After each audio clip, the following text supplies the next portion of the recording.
आप सबको मेरी राम राम हो। आज मेरा विषय है देवता, दानव, गंधर्व, नाग और राक्षसों के उत्पत्ति के वर्णन के बारे में।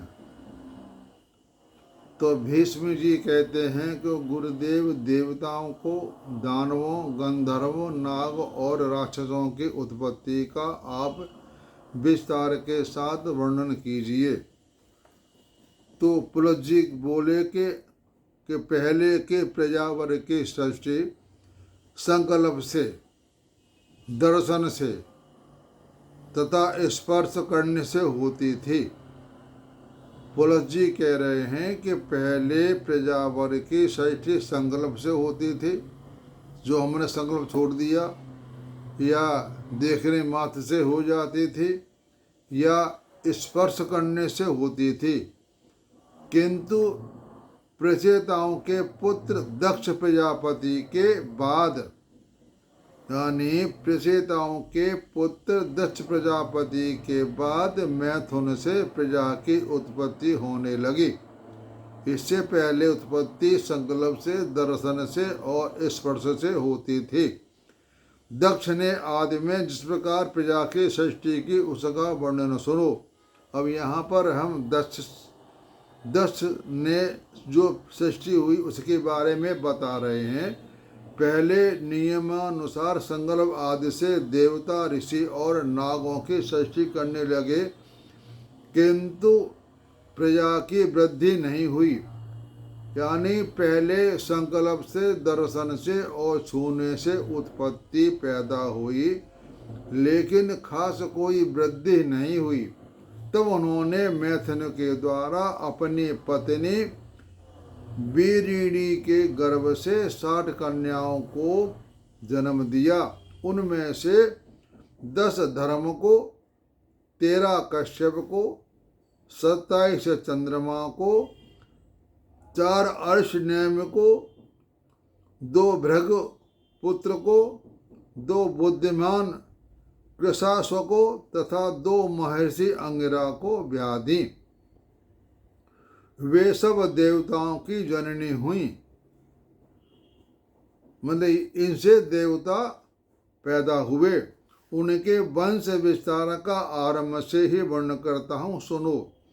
अरुधंती, वसु, जामी, लंबा, भानु, मृतवती, संकल्पा, मुहूर्ता, साध्या और विश्वा, ये 10 धर्म की पत्नियां बतलाई गई हैं। इनके पुत्रों के नाम सुनो।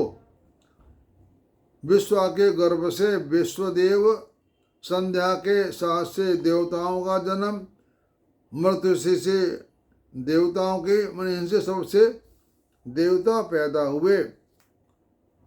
अब जामी से नागवीथी नाम की कन्या तथा अरुधंती के गर्भ से पृथ्वी पर होने वाले समस्त प्राणी उत्पन्न हुए। संकल्प से संकल्पों का जन्म हुआ। तब वसु की सृष्टि का वर्णन सुनो। जो देवगण अत्यंत प्रकाशमान और संपूर्ण दिशाओं में व्यापक हैं, वे वसु कहलाते हैं। यानी जो देवगण अत्यंत मतलब ज़्यादा प्रसिद्ध हैं और संपूर्ण दिशाओं में व्यापक हैं, वे वसु कहलाते हैं। वसु 8 होते हैं। आप, ध्रुव, सोम, धर, अनिल, अनल, प्रत्युष और प्रभास, ये 8 वसु हैं। आपके 4 पुत्र और ध्रुव के, काल के, सोम के पुत्र, धर के 2 पुत्र, यानी उनके पुत्र आगे पैदा और हो गए। और अग्निपुत्र कुमार का जन्म सरकंडे में से हुआ था। अग्निपुत्र कुमार का जन्म सरकंडों में हुआ। उनके शाखा, उपशाखा और नैग में ये 3 पुत्र हुए। और इसके बाद सुनने में आया कि दिति ने कश्यप जी के 2 पुत्र प्राप्त किए। दिति ने कश्यप जी से 2 पुत्र प्राप्त किए, जिनके नाम थे हिरण्यकश्यप और हिरण्यक्ष। हिरण्यकश्यप से 4 पुत्र हुए, प्रहलाद, अनुहद, संघाद और हराद। और प्रहलाद के 4 पुत्र हुए और विरोचन के बलि नामस के पुत्र की प्राप्ति हुई और बलि के 100 पुत्र हुए। उनमें बाण जेठा था, गुणों में भी वह सबसे बड़ा चढ़ा था। बाण के 1000 भौहें थी तथा वह सब प्रकार से अस्त्र चलाने की कला में भी पूरा प्रवीण था। त्रिशूलधारी भगवान शंकर उसकी तपस्या से संतुष्ट होकर उसके नगर में निवास करते थे। इसे कहते हैं बाणासुर। बाणासुर को महाकाल की पदवी तथा साक्षात पिनकपामणि भगवान शिव की समानता प्राप्त हुई। वह महादेव जी का सहचर हुआ, साथी हुआ।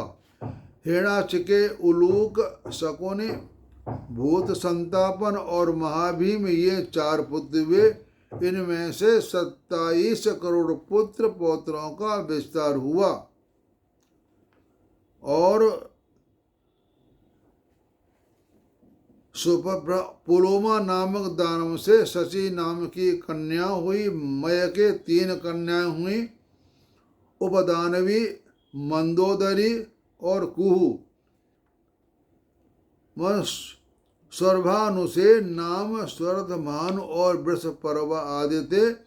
स्वर्भानु से सुप्रभा और पुलोमा नाम के दानव की शची नाम की कन्या हुई और मय के 3 कन्याएं हुई, उपदानवी और मंदोदरी और कुहू। और वृषपर्वा के 2 कन्याएं पैदा हुई। और विप्रचित के सिंघा के गर्भ से मदरहिना कुश की बहन सिंह का के द्वारा विप्रचित से गर्भ से एक भयंकर पुत्र को जन्म दिया जो राहु के नाम से प्रसिद्ध था। हिरण्यकश्यप की बहन सिंघका के कुल 13 पुत्र थे। 13 पुत्र हुए और उसके बाद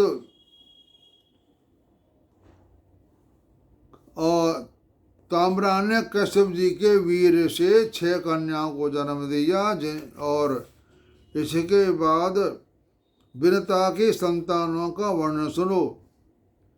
यानी सुकी ने सुकु और उल्लू नाम वाले पक्षियों को उत्पन्न किया।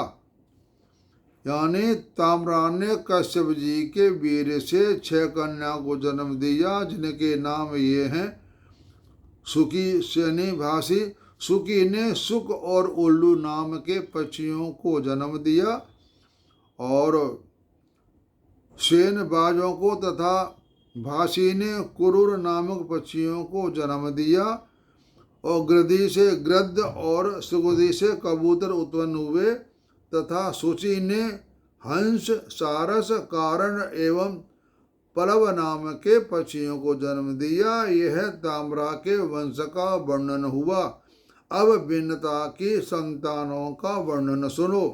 पक्षियों में श्रेष्ठ गरुड़ और अरुण विनता के पुत्र हैं और उनमें एक सौदामणि नाम की कन्या भी है जो यह आकाश में दिखाई देती है। और अरुण के 2 पुत्र हुए, संपत्ति और जटायु। अरुण जो देवता जल के देवता हैं उनके 2 पुत्र पैदा हुए, संपाद्य और जटायु।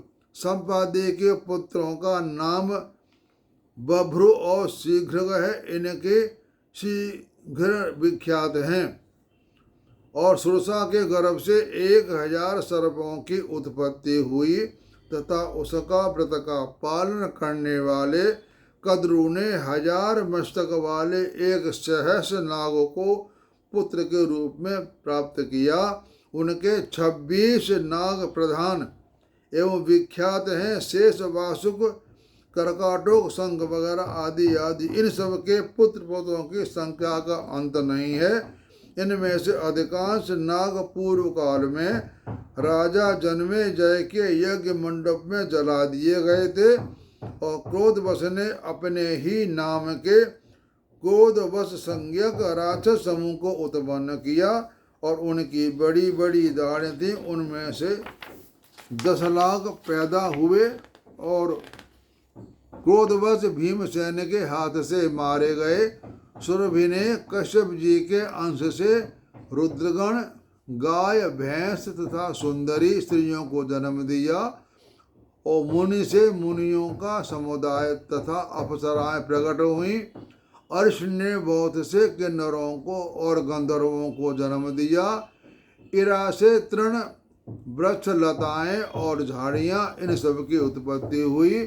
खसा ने करोड़ों राक्षसों और यक्षों को जन्म दिया और ये सैकड़ों और हजारों कोटियां कश्यप जी के संतान की हैं।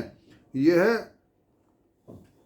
स्वारोचिव मनमंत्र की सृष्टि बताई गई है। तो ये मैंने आपको बता दिया देवदानों की उत्पत्ति कैसे हुई। तो इसका आप मेरी वीडियो को ध्यान से देखा करें और लाइक किया करें और सब्सक्राइब कर दिया करें। आपका समय कुछ जाता नहीं है। सब्सक्राइब करने के बाद आप आज से सब्सक्राइब करेंगे तो जितनी भी मेरी वीडियो बनेंगी आपको सारी पहुंचती रहेंगी। मैं धार्मिक वीडियो भी बनाता हूं और ज्योतिष की भी वीडियो बनाता हूं, हर तरह की वीडियो बनाता रहता हूं। आप सबको धन्यवाद, आप सबको मेरा नमस्कार।